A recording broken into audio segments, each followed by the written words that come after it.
All right, guys, welcome back to Fit Body Secrets, where my mission is to bring you guys inspiration, motivation, and a ton of tips to help you guys on your fitness journey. And today's episode is all about tracking progress on that journey you might be on and how to really understand what factors you should be looking at to measure, is this actually working for me? Do I need to make adjustments? And knowing when it is time to make a significant change in that trajectory that you're on right now. Maybe what you're doing isn't quite working for you, or maybe you are somebody that keeps setting yourself up for failure. You start something and you can't seem to stay consistent long enough to allow that to take shape. So if you get any value out of today's episode and it does help you understand what matters most in your fitness journey, please shoot me a DM, shoot me a message. Let me know that I am helping you, because I want nothing more than for you to be successful in your fitness journey. And if you have no idea where to start, or you're tired of making the same mistakes over and over again, I have since January been doing free assessments to help people understand where exactly they should be starting, to give them a little bit of a baseline and knowing what that roadmap might look like long term outside of just the first 30 days. So what is this going to look like in your life in 3 months from now, in 6 months from now, and in a year from now? So if that is something that you are interested in, please shoot me a DM and I will send you over the assessment form. We can go from there. But today's episode, let's kind of roll right into it before I start talking about a million other things going on right now, like the age group online qualifiers, the teen court. I could just talk about CrossFit right now just because it's on my mind. But we're going to focus on your goals and your journey. So first and foremost, the first thing that we have to look at when we're talking about measuring progress on our fitness journey is a clearly defined goal. Okay. So it's not, I want to lose weight, or I really want to get fitter. I really want to improve my skills in CrossFit. I really want to get better at gymnastics. Like, I really want to start dialing in my nutrition. I want to start eating better. Like, we have to have a clear cut definition of what that goal looks like to you.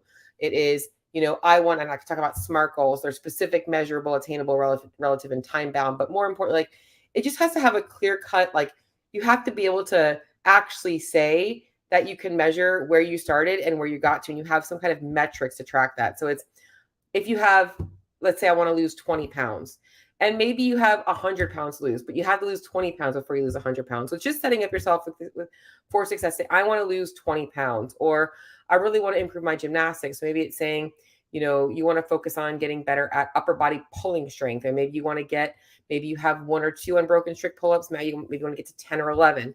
So you really want to focus on having yourself clearly define your goal so that you know exactly where you can get to.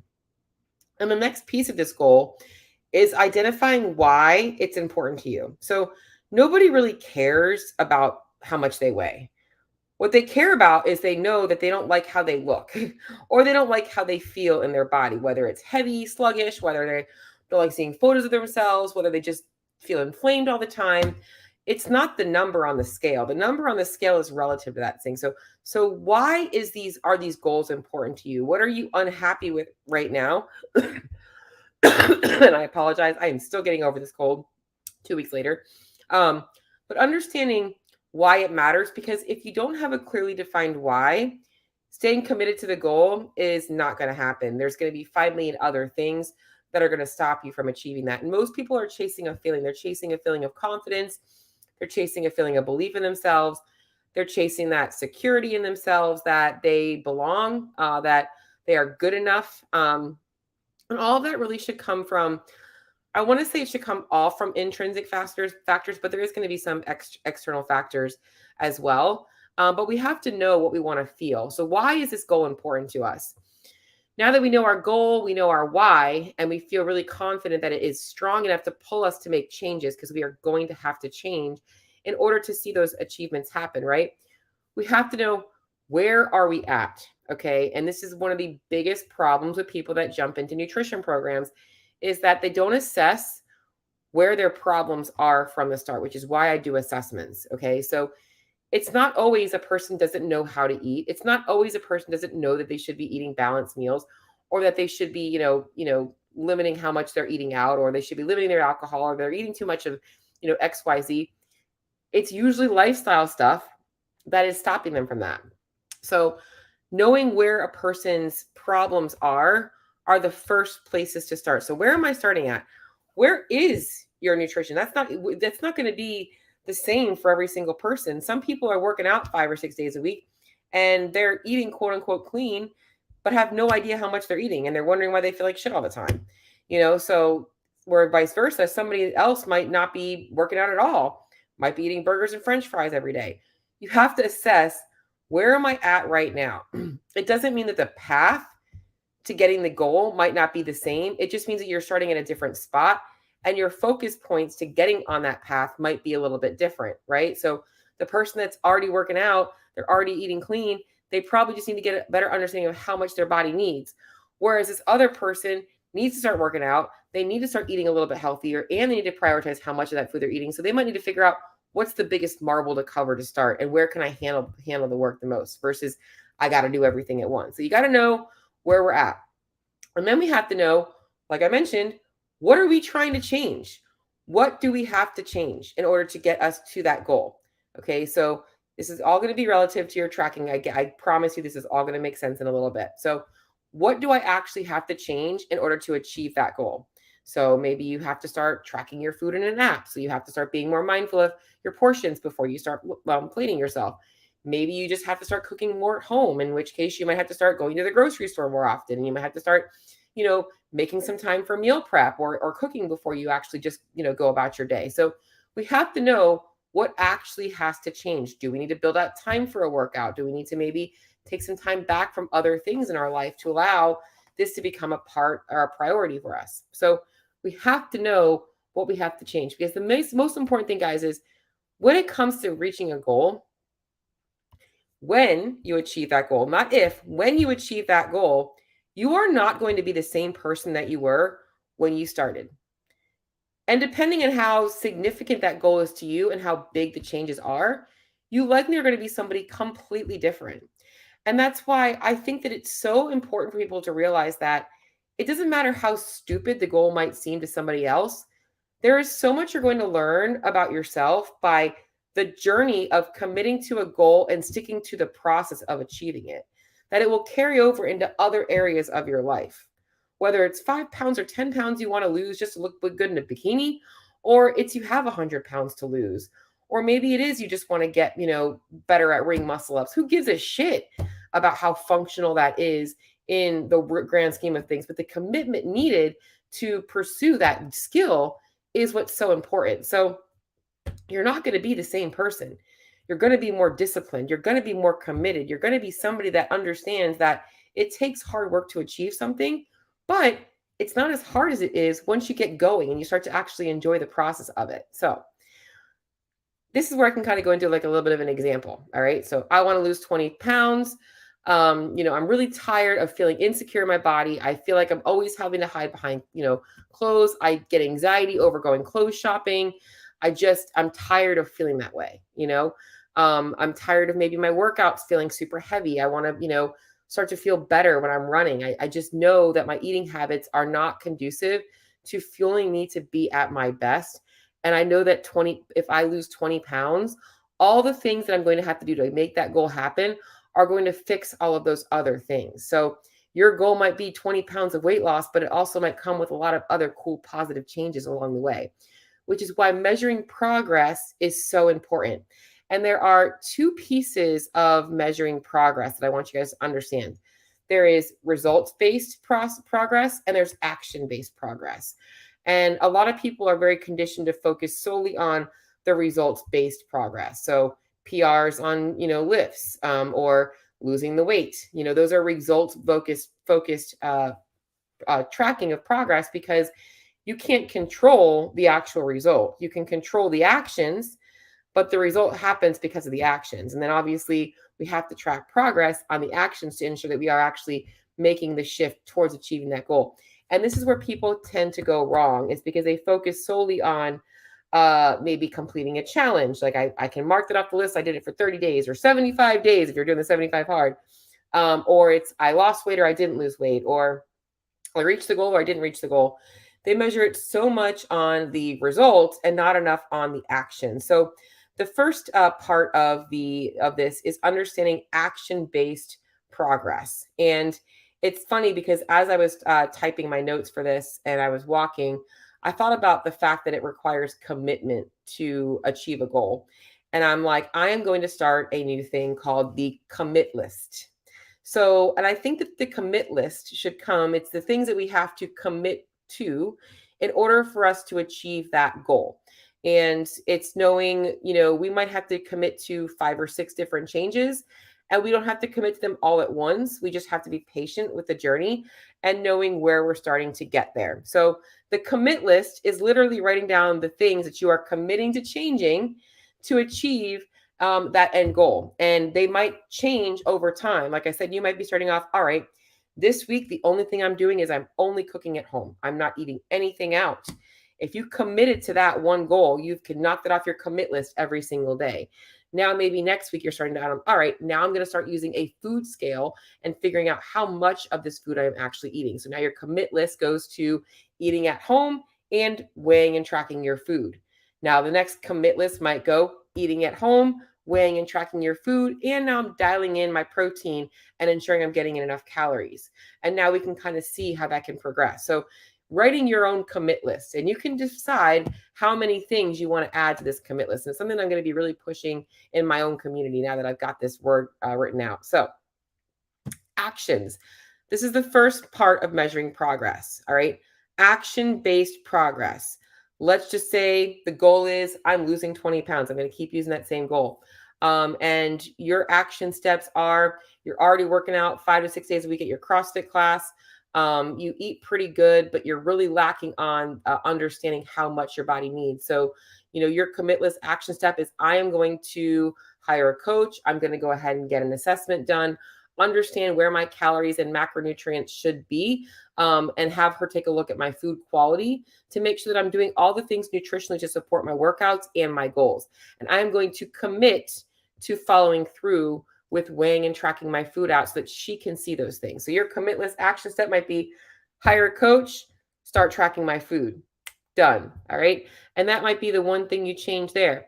In terms of lifestyle, maybe you recognize that after your assessment comes back that you look at your steps, you're like, wow, I'm only getting about 2,000 to 3,000 steps a day.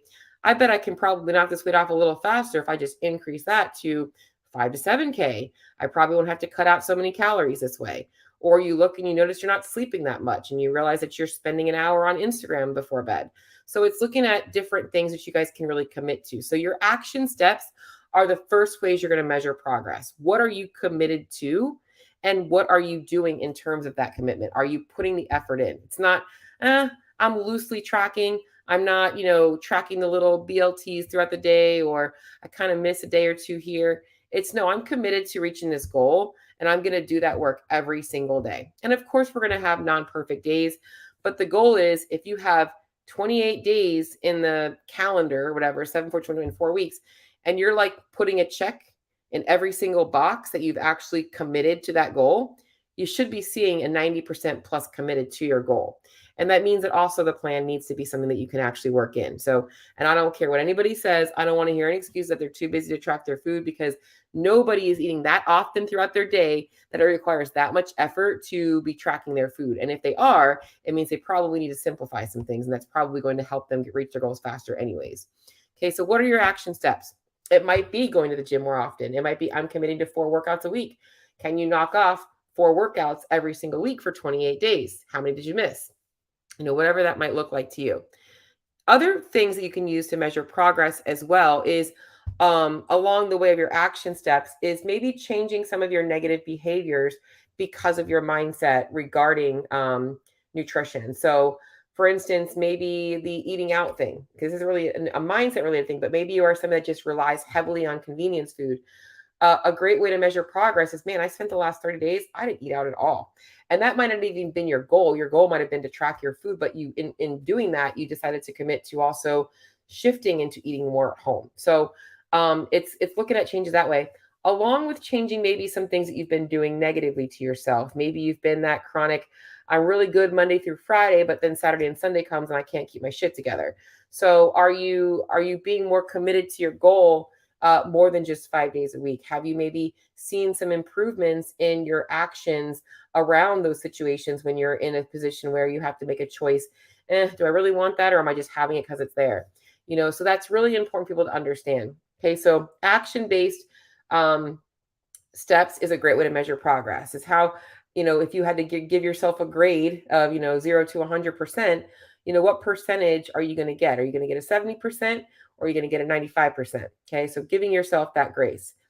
And then now the most important thing is actually metrics. Okay, how are we tracking the metrics of our actual progress in terms of the results? Okay, obviously, most people are conditioned to tracking their weight, which is a great metric for people to track, but you need to make sure that you're tracking it the right way. So, weighing yourself once a week on a Monday after you've been out to eat every single weekend might not be the right way to do things. I personally recommend people tracking their weight daily and then looking at the average weight per week. That's going to allow them to see changes in their weight from week to week to adjust. And that also allows us to see fluctuations, maybe due to stress, how their body handles, if they're getting too sore from their workouts, getting a lot of inflammation built up, things that are also going to affect their ability to stay committed long term, so looking at changes in hormones and how that might be affecting our mood and our behavior. So a lot of that stuff is important. So yes, we want to track our weight. That's a data point, right? We can actually clearly step on the scale and weigh ourselves, and there's no gray area. Other things are measurements of obviously how your clothes fit. So are your clothes getting a looser? Were they tight and now you're actually able to stick a finger in there? Are your belt loops getting to where you can actually tighten the next one? Things like that. Measurements in terms of using a tape measure. I try and get people to do this maybe once a month if they need that extra measurement to kind of help keep them on track, but trying to stay consistent with where you're measuring yourselves. And then those are all kind of like the clear-cut data points, right? We can actually physically see, okay, this is changing, that's changing. Other ones are changes in gym performance. So you should be tracking changes in your gym performance. So like maybe you start off and you're like really, you maybe do a mile run and, you retest that in 6 weeks and now you're running it, 15 seconds faster. That's a sign that you're obviously getting some fitness built in, especially if you haven't been primarily just training running. It's just kind of happened naturally. That's also important for you guys to track. Things like, PRs on your lifts, how maybe you used to struggle with maybe 3 pull-ups. Now you're doing 10 to 12 pull-ups. So looking at changes in your fitness as well. So really, you guys should understand that to track your progress on a results-based factor, you should be writing it down somewhere, or keeping it on a computer somewhere, a spreadsheet. Obviously my clients track all of their stuff in an app. So we have some way to measure that clear-cut data, so that monthly I can take a look at, let's obviously reflect on actions and reflect on those data points as well. Some other progress metrics that you want to be taking a look at. These are more of the gray area metrics, but I do have people pay attention to them. They're part of my weekly check-ins. Are things like changes in digestion. Are you going to the bathroom more regularly? Changes in sleep quality and quantity. Are you getting better quality sleep, more sleep? Changes in your appetite. Are you noticing that you have less cravings? Maybe you're getting more consistent hunger and fullness cues. Maybe you've noticed that you don't need as much caffeine throughout your day. You're having a little bit more energy. Maybe you've noticed changes in your mood. So you really can't, there's not really like a clear cut, this is, 1 or 0. It's more so like, things are kind of improving along the way. And I like people to also track those metrics as well. Okay, so now let's talk about the actual progress goal, right? Because we obviously need to go back to the main overarching goal is I want to lose 20 pounds. So you can look at these factors here to tracking your progress. I'm taking a look at my actions. I'm checking the boxes. I'm taking a look at the data points. I'm tracking that stuff. I'm being mindful of my biofeedback, which is like the sleep, the hunger, and all that stuff. Now, here I am from where I started to where I'm at now 6 weeks later. And how do I know when it's time to make adjustments? How do I know if this is actually working for me? Okay. So first things first is always looking at the gray area stuff. The gray area stuff is the most important because that's our life. Our life is never going to be perfect. We all live in the gray area. So we want to know, hey, like, am I actually feeling better? Is this improving my quality of life? Am I feeling more structured in my day? Do I feel more productive? Has changing my nutrition actually made me more organized? Like, you're taking a look at all those positive things. And some of that stuff might also take some, it might put a little bit of a preliminary stress because we're developing new habits, but it should also be getting easier to where it just becomes natural. So the first measure of progress is my lifestyle changing into that person I need to become to achieve this goal? Okay, that's the gray area stuff. That's the better biofeedback, the better habits, and all that kinds of stuff. Am I becoming the person that I want to become at the end of this journey? Okay, now we're going to take a look at the results, because the results are going to drive what actions we might need to take to change. So if you've been consistent with all of your actions, we might be just making a simple nutrition adjustment. If you have not been consistent with specific actions, we might be making more of a focus point towards those action steps. Let's just say 6 weeks later, and you started off, maybe you lost 3 or 4 pounds, but since like 4 weeks ago, you've like been plateaued, and you're looking back and you're like, you know what? I've had volleyball every single weekend and I've been having to eat out. Or, I just haven't been consistent on the weekends at all just because I've been dealing with too much social stuff. Or I tend to undereat during the week, and that's been really hard for me to control myself on the weekends, whatever it is. Or I haven't been using a food scale as much as I should be. Whatever things you think you need to like look back at. So reflect on everything. Reflect on, how have my actions been? Am I doing all the things to check the boxes? And where now do I need to make improvements? Maybe nutrition hasn't been the problem. Maybe you had an injury and you haven't been to the gym as often. Do you need to find better ways to start to increase activity outside of the gym? So maybe it's looking at your non-exercise activity. That's where we can now try and take a look at what we need to change. So we're going to troubleshoot those three things. We're going to troubleshoot workouts. How consistent have your workouts been? How frequently are you going? How much intensity are you pushing? All that stuff. Nutrition. Are you dialed in on your nutrition the right way? Are you hitting your calorie macronutrient goals? Are you weighing your food out? Are you guessing? Are you cooking at home? We're looking at all those things that you should be looking to change in that preliminary period. And then we're looking at lifestyle. Okay, how's your movement throughout your day? How's your sleep? All that stuff. That allows us to see what actions we need to change now. So the next 6 weeks, we know how we can make more progress. And that's really how you guys can understand that nutrition is just a piece of the puzzle. There's so many things that are going to be moving in order for you to actually get to that goal, and especially when it comes to weight loss. But knowing what matters most, and for most people, that is nutrition. But it's not just eat better or track your macros. Sometimes it's like not having the right macros. So perfect example is if you 6 weeks in and you've been doing all the right things, maybe it's just time for an adjustment on your calories and your macros. Maybe it's not even the calories. Maybe it's the macros that are off. We don't know until we have that data to track. Okay. So really important for you guys to understand. And this is why when people think about nutrition coaching, it's just like, oh, can you tell me what macros to eat? That's not what we do. A nutrition coach is doing this for you. They are literally taking your goal and giving it the care it deserves. It's saying, all right, this person's struggling, like we need to figure out how to make it easier for them to cook at home, and we can give all the tactics, but that person has to be willing to take the tactics and use them. So we have to really get that person who wants to achieve this and make it happen for them. We can't make it happen for them, but we can give them all the tools. And you can do the exact same thing. You can coach yourself through this process, but you have to really look at all of these details. And that can be very overwhelming to some people. So also what happens is when they get overwhelmed, what do? They quit. They give up. They say, fuck this shit. It's too much work. And it is a lot of work, but any goal worth achieving, which is why I'm going to come back to the beginning, is you got to have a clear-cut why. If you don't have a clear-cut why, you're going to continue to fall short on achieving that goal. So make it worth it. Okay, so if you guys do want help on your nutrition journey, please shoot me a DM, shoot me a message. And guys, I'm glad that you're listening and we're able to get some value out of this because I feel fired up to talk about goals right now. I'm struggling in my own goals. Perfect example is I've been out with a shoulder injury, had surgery going on 10 weeks come Tuesday, I believe. Maybe it's 11 weeks. I think it's 10 weeks come Tuesday. And it's been a mental battle, and I haven't spoken about that. It's been a mental battle for reasons outside of the actual injury, but just from looking at, you work so hard to achieve fitness as a CrossFit competitively and getting to a place, and then you're kind of sidelined, you are sidelined, and you just kind of watch it all fall apart. And it's kind of depressing.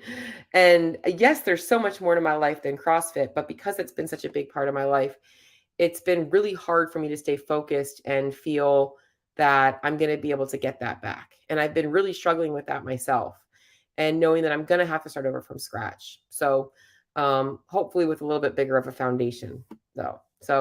But anyways, like I said, guys, I am here to help. If you guys want help on your nutrition journey, your fitness journey, like you're not alone. Okay. Like I know what it feels like to struggle. I know what it feels like to talk yourself out of things and talk yourself into the wrong things and sit there and battle these thoughts in your head and not know where to go. And sometimes you just need somebody to help you understand, hey, you're not alone and everybody struggles, and we can get through this if you start off with some actionable steps that we can measure and get you closer to that goal by making small little check marks in your month. So that's all I got today, guys. Happy Sunday. I hope you guys all have an amazing week, and I'll talk to you all in the next episode.